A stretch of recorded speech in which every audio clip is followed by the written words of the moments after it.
सांझ का समय था। आकाश में हल्की लालिमा फैल रही थी और वातावरण में एक गहरी शांति उतर आई थी। एक छोटा सा गांव जहां लोग दिन भर की भागदौड़ के बाद अपने अपने घरों की ओर लौट रहे थे। उसी गांव के किनारे एक पीपल का पुराना वृक्ष था जिसके नीचे अक्सर एक साधु ध्यान में बैठा रहता था। उसकी आंखों में अद्भुत शांति थी, जैसे उसने संसार की हर चिंता से मुक्ति पाली हो। गांव का एक युवक जिसका मन हमेशा बेचैन रहता था, उस साधु के पास आकर बैठ गया। उसके चेहरे पर चिंता की लकीरें साफ दिखाई दे रही थीं। वो जीवन में बार बार असफल हो रहा था। मेहनत करता था लेकिन परिणाम नहीं मिलते थे। रिश्तों में भी उलझन थी, मन में डर था, भविष्य को लेकर घबराहट थी। वो बोला, महात्मा जी, मैं बहुत परेशान हूं। मेरी किस्मत मेरा साथ नहीं देती। चाहे जितनी मेहनत कर लूं सफलता नहीं मिलती। साधु ने आंखें खोलीं और मुस्कुराते हुए युवक की ओर देखा। उनकी मुस्कान में करुणा थी, अपनापन था। उन्होंने शांत स्वर में कहा, तुम किस्मत को दोष देते हो, लेकिन क्या कभी खुद से पूछा है कि तुम अपने मन को कितना समझते हो? युवक चुप हो गया। उसे समझ नहीं आया कि मन का उसकी असफलताओं से क्या संबंध है। साधु बोले, मन ही तुम्हारा मित्र है और मन ही तुम्हारा शत्रु। अगर मन नियंत्रित नहीं है तो वो तुम्हें हर दिन नए डर, नई शंकाएं और नई उलझनें देगा। युवक ने गहरी सांस ली। उसे लगा जैसे किसी ने उसके दिल की बात कह दी हो। वो बोला, लेकिन मन को नियंत्रित कैसे करूं? विचार अपने आप आते हैं, कभी क्रोध, कभी ईर्ष्या, कभी भय। साधु ने जमीन से एक सूखा पत्ता उठाया और हवा में छोड़ दिया। पत्ता हवा के साथ इधर उधर घूमने लगा। उन्होंने कहा, देखो, ये पत्ता हवा के साथ बह रहा है। इसका अपना कोई नियंत्रण नहीं। तुम्हारा मन भी ऐसा ही है। जब तक तुम अपने मन को स्थिर नहीं करोगे, वो परिस्थितियों की हवा के साथ डोलता रहेगा। युवक ध्यान से सुन रहा था। साधु आगे बोले, बुद्ध ने कहा था कि मन को साध लिया तो संसार जीत लिया, लेकिन मन को साधना आसान नहीं है। इसके लिए अभ्यास चाहिए, धैर्य चाहिए और आत्मविश्वास चाहिए।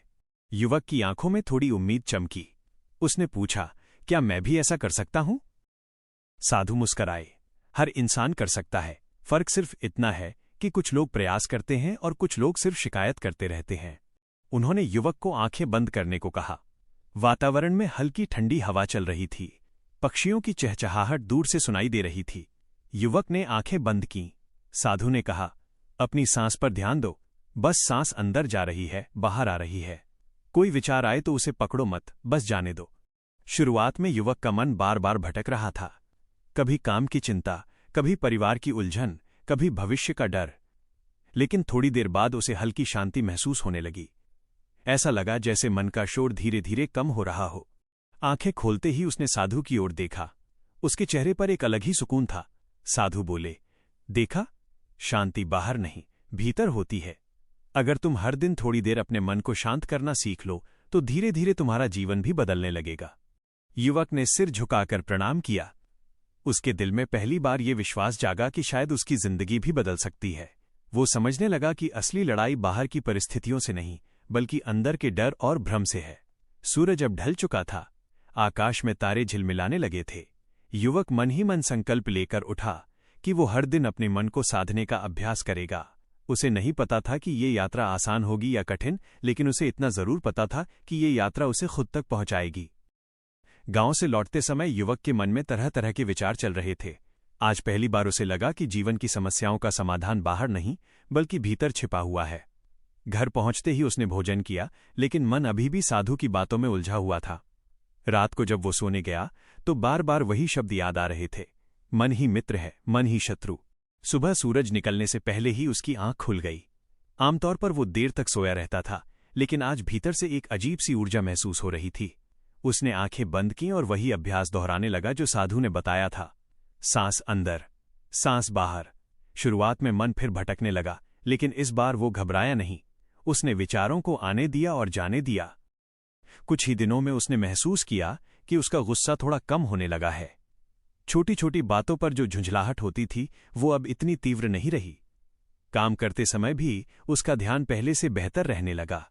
जहां पहले वो आधे काम में ही हार मान लेता था, अब वहां वो धैर्य से पूरा प्रयास करने लगा। एक दिन बाजार जाते समय रास्ते में उसकी मुलाकात अपने पुराने मित्र से हुई।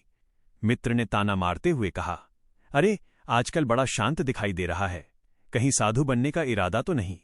युवक मुस्कुरा दिया, पहले वो इस बात पर चिढ़ जाता, लेकिन आज उसे बुरा नहीं लगा। उसने शांत स्वर में जवाब दिया, बस खुद को समझने की कोशिश कर रहा हूं। मित्र हैरान रह गया। उसे लगा जैसे सामने कोई बदला हुआ इंसान खड़ा हो। युवक खुद भी इस परिवर्तन को महसूस कर रहा था। वो समझने लगा था कि शांति कमजोरी नहीं, बल्कि भीतर की ताकत है। कुछ दिन बाद वही युवक फिर पीपल के पेड़ के नीचे पहुंचा।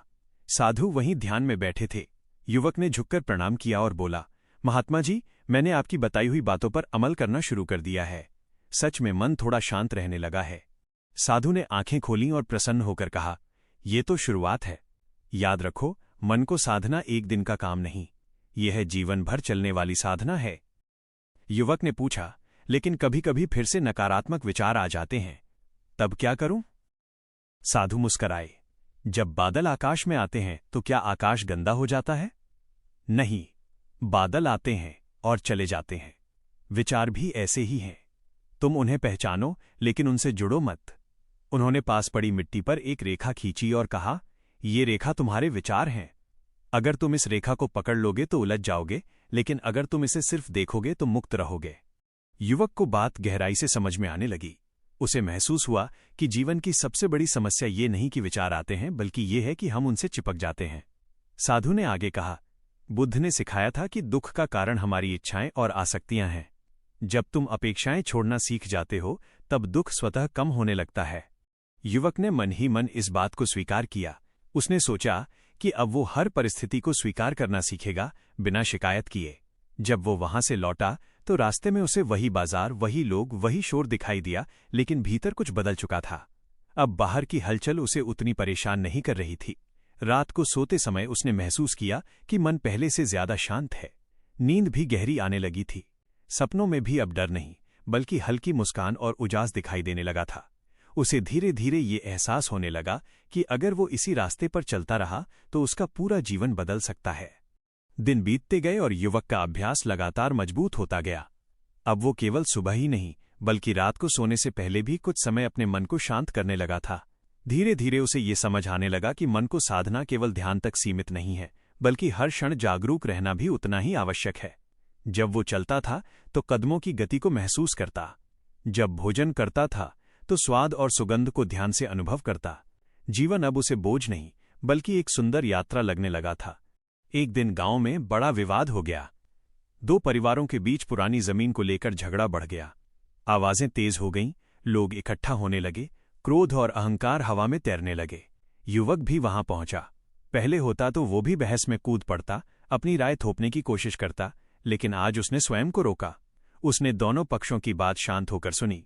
धीरे धीरे उसने प्रेम और संयम से समझाना शुरू किया। उसकी आवाज में न गुस्सा था, न घमंड। आश्चर्य की बात यह थी कि दोनों पक्ष उसकी बात ध्यान से सुनने लगे। कुछ ही देर में विवाद की तीव्रता कम हो गई। लोग खुद हैरान थे कि ये वही युवक है जो पहले छोटी छोटी बातों पर भड़क उठता था। उस दिन पहली बार युवक ने भीतर से एक नई शक्ति का अनुभव किया। उसे समझ आया कि जब मन शांत होता है तब शब्दों में भी एक अद्भुत प्रभाव आ जाता है। वो जान गया कि असली प्रभाव बाहरी ताकत से नहीं, आंतरिक संतुलन से पैदा होता है। शाम को वो फिर साधु के पास पहुंचा और सारी घटना सुनाई। साधु ने प्रसन्न होकर कहा, यही तो सच्ची साधना है। ध्यान केवल आंख बंद करके बैठने का नाम नहीं है।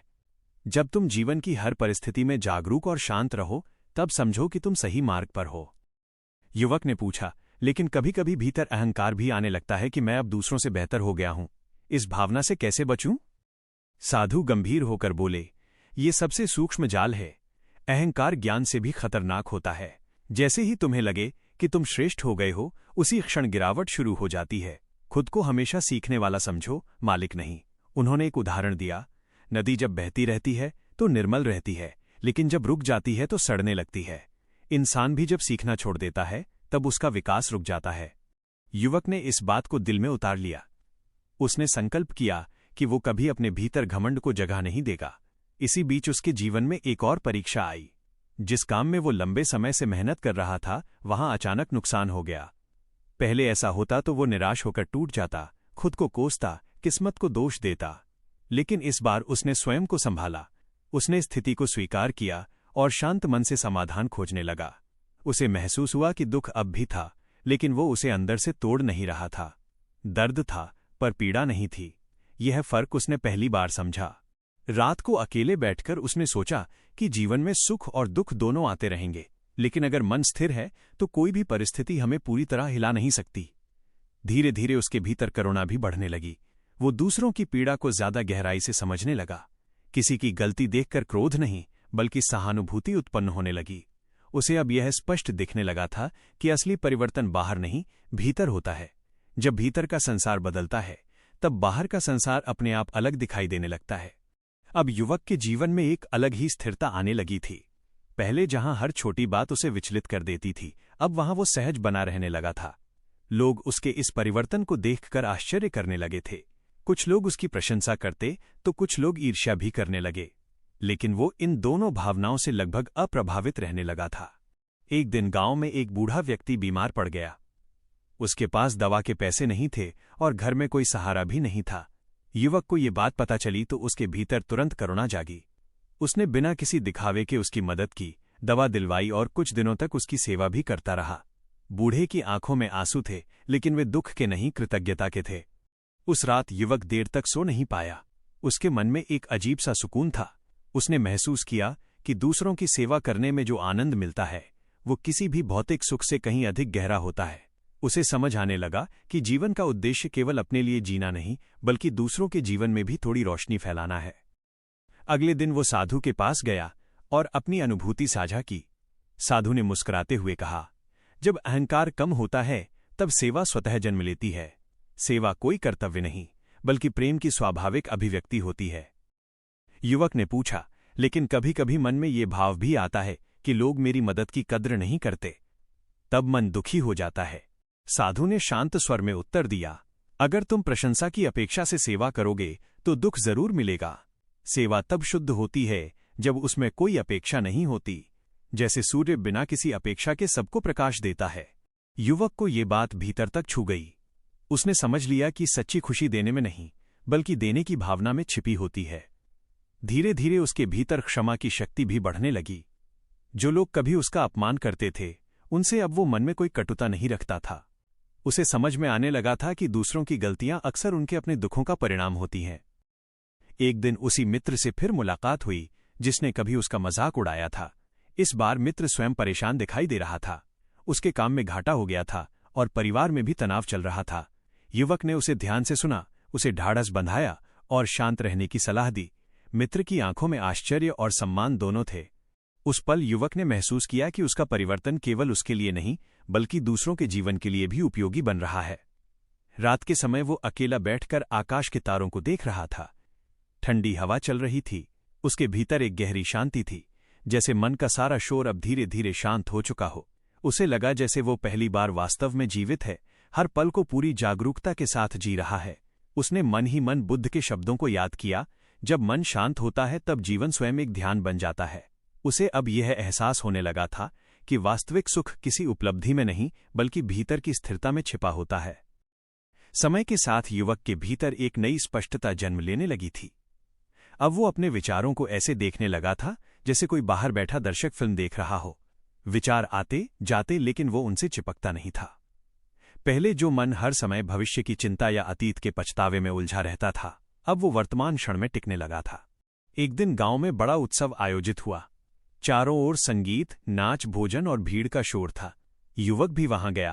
पहले वो ऐसे माहौल में या तो अत्यधिक उत्साहित हो जाता था या फिर शोर से परेशान होकर जल्दी लौट आता था, लेकिन आज उसने खुद को बीच में संतुलित पाया।